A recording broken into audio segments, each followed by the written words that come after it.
Today on CityCast Denver, a mere 5 years after they posted the NHL's worst record, the Colorado Avalanche are Stanley Cup champions. Gabe, what did it feel like when you finally lifted that cup over your shoulders? Man, it's just, that's 20 plus years of just dreaming and wanting and working for it, and just finally coming to fruition after a lot of crazy years and a lot of hard work by this group. Is just amazing, and all the way from the top to our third massage therapist, to the wives, to the fans, to everybody working in Ball Arena. It's incredible. Our sports guy Jake Shapiro is now also a sports analyst for DenverFan.com, which means he covered the whole Avs playoff run, including the decisive win on Sunday night. So I called him up yesterday morning for an inside look at the celebrations and to talk a little bit about what it all means. Today is Tuesday, June 28th. I'm Paul Caroli in for Bree Davies, and this is CityCast Denver.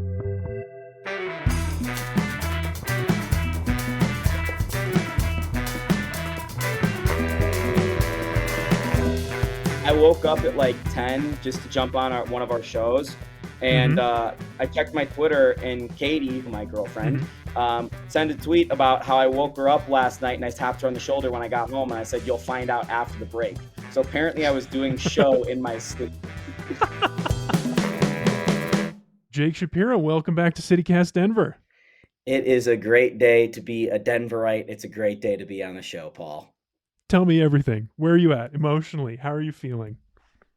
You just won a sports championship in Denver, Colorado, the first major title since 2016. These don't come around so often. First one in a generation as an Avs fan, 21 years. I know you're a big Avs guy, Paul, and it's just awesome. To see grown men cry, millionaires, to get on the ice like that and just throw off all their equipment and celebrate is awesome. And then I head down to Lodo last night, and a bunch of people are, more or less responsibly celebrating, but just want to be part of the action. And you love to see Denver all come alive behind a cause like that. And it only ever happens so often. Yeah. Oh my gosh. The final seconds. It brought me back to when I was a kid watching teams win the Stanley Cup. The last few seconds, the bench clears, all the guys chuck their gloves and helmets in the air. You just throw your stick away, forget all that. And 10 seconds to go. The outpouring of emotion, it's so exhilarating. You just want to be there. 5 seconds to go. Up it comes to the line. Colorado has won the Stanley Cup. What was the scene like in Lodo? My gosh, it was pretty hectic. People were lighting off fireworks. The riot police were out on every corner, more or less.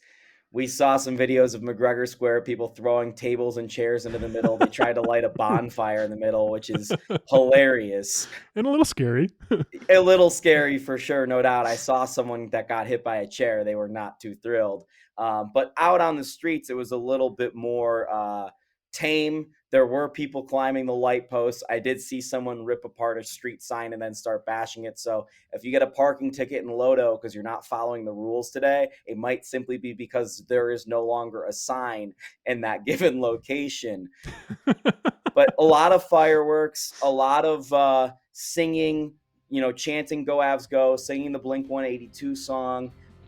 People jumping up and down. I will say I was flashed more times than championships the Avalanche won last night as well. Flashed like women taking their tops off out of, excitement? Not their tops, their Avs sweaters off, Paul. They were taking their Avs sweaters off. Okay, great. Cool. Say it ain't so, I will not go. Turn the lights off, carry me home.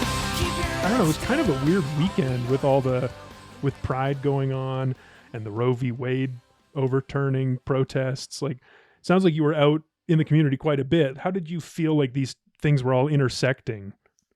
Yeah, so Friday night I was fully expecting the Avalanche to win. I thought that would have been a perfect story, but I'm going out with my girlfriend who's a reporter at Westward, and me and her both wrote phone numbers on our hips in case we got thrown into the back of a police car because we had no idea what was going to happen when we went out Friday night between the Roe versus Wade protests and if the Avalanche had won the Stanley Cup and basically started an everlasting riot into the night because there was a lot of stuff going on. I wake up Saturday morning and there's the Pride Fest, the Pride Walk going on by us. And then yesterday I'm driving around town trying to find my spot to watch the Cup and stuff like that. And half the streets around me are blocked off because of Pride.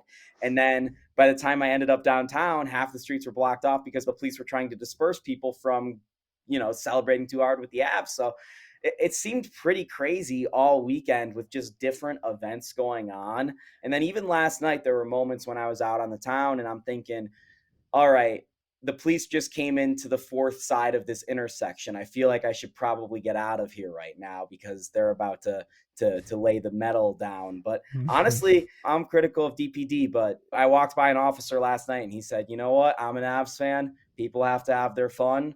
And truly, the police were kind of hands off, letting people have their fun. And people weren't necessarily following the laws right in front of the police. So hats off to DPD for letting people let loose a little bit. It was a good time. And from what I saw, at least, it didn't seem like there was anyone that was malicious. Where do you think this championship leaves Denver? What do you think this means to the city? I think it's important to realize that the Colorado Avalanche have won their third Stanley Cup championship, which is the same amount of world titles as the Denver Broncos have won.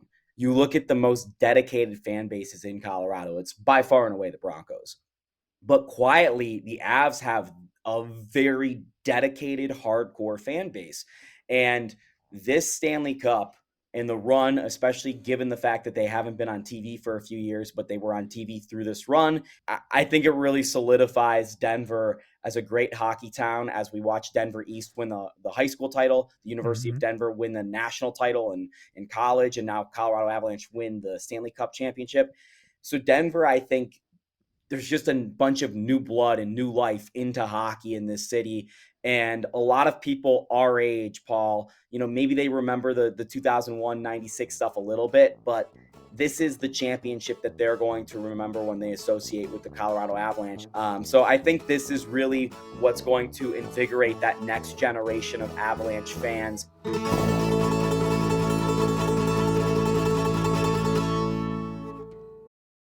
How does PwC take your company to the leading edge?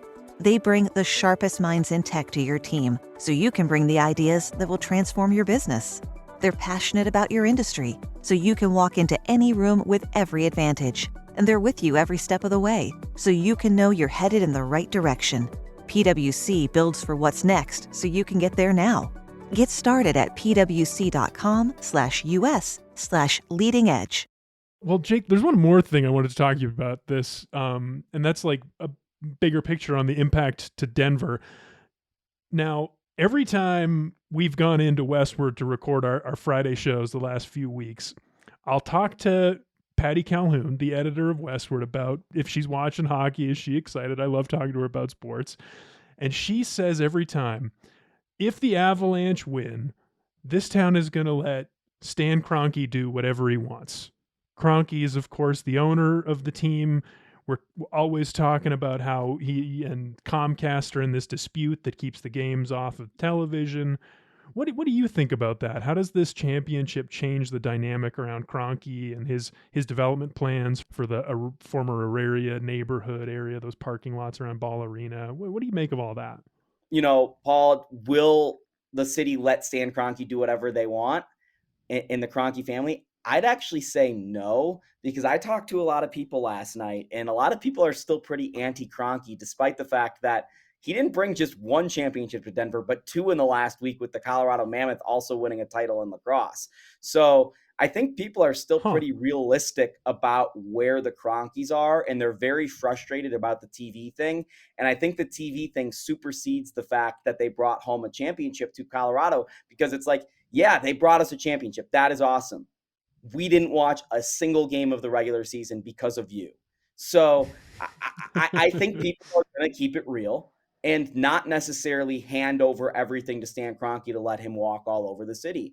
All right, well, let's end on a positive note. One of my favorite traditions in the NHL is that if your team wins the Stanley Cup, Each player gets to take the cup for a couple of days over the summer and do with it whatever they want.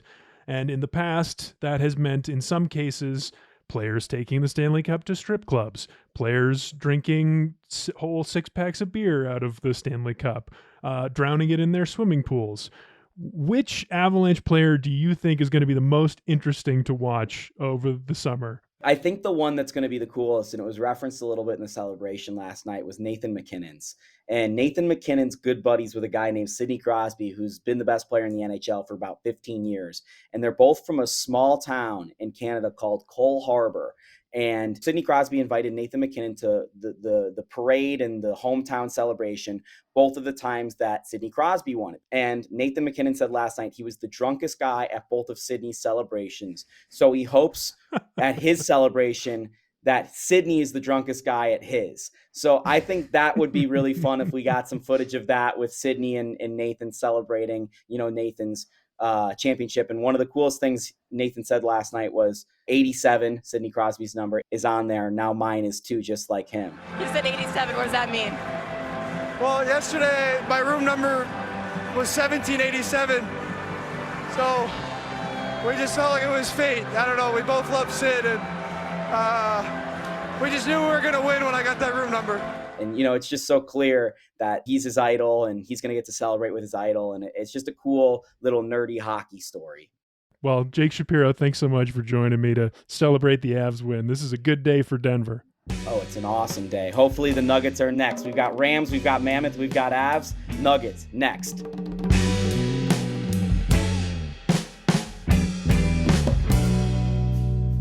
To finish off our celebration of the Avs Stanley Cup victory, I want to share one more thing. This is a story I told our host Bree Davies last year that's sort of personal for me and sort of tells the origin story of the Avalanche franchise itself.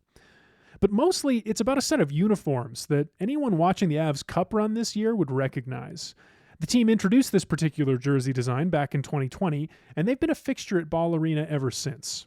It's a throwback with a modern twist. We are set, in case you're wondering about the uniforms, reverse retro uniforms, which every team has this year. The Avalanche wore their reverse retro for the first time on February 20th, 2021, at an outdoor game in Lake Tahoe against the Vegas Golden Knights. And a little homage to the Quebec Nordiques with the uniform for the Colorado Avalanche. We are underway. Bree, I really want you to see these uniforms. I'm going to send you a link. Can you just describe what you see? Ooh, it's kind of 70s. And then there's, what is that?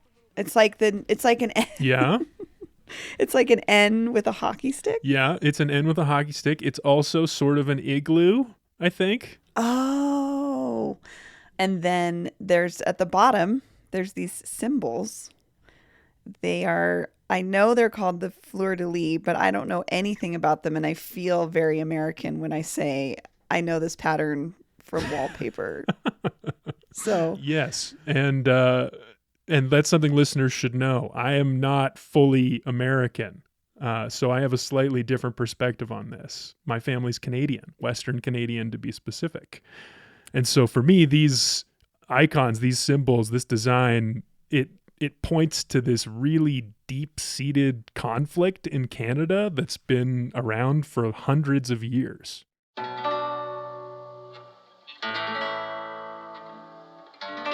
Oh, there you now are. You can. Hi. How are you doing? Good. I'm good. Long time no see. Great to see you.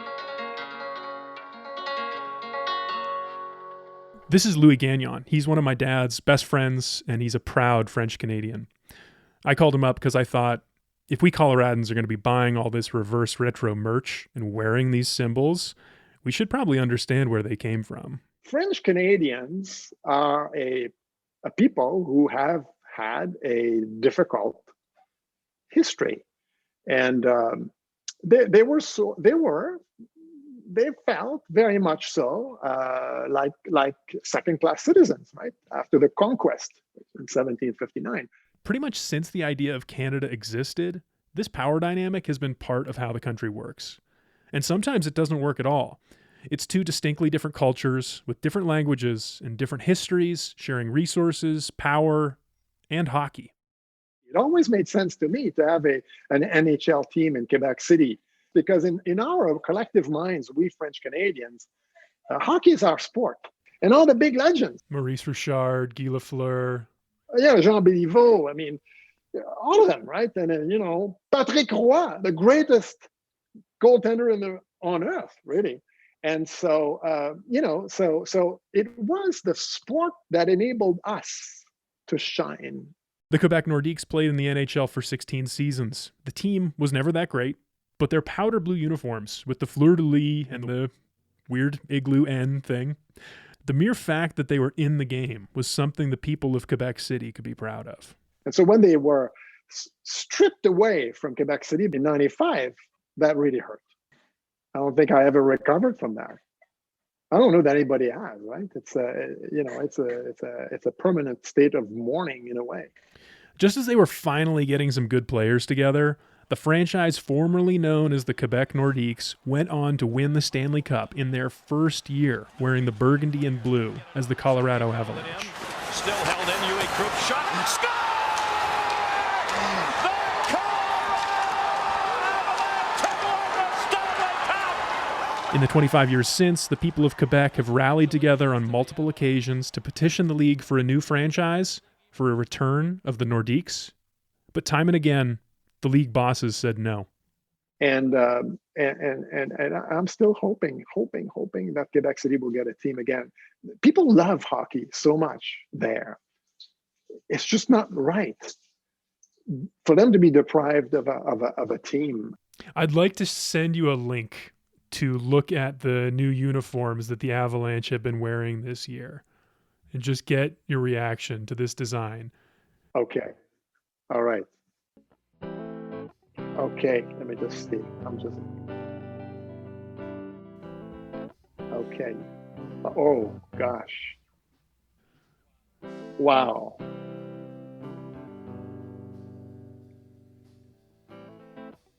Are they going to be wearing this for a while? I'm not sure what the long-term plans are, but I know that the sales have been very, very strong. This is moving. This is moving. It's a great honor. I'm sure that people in Quebec City are emotional when they see that sweater. I think it's beautiful. I think it's beautiful. It's painful to be reminded that this team is gone, of course, but this has got to go to people's hearts, for sure, no question.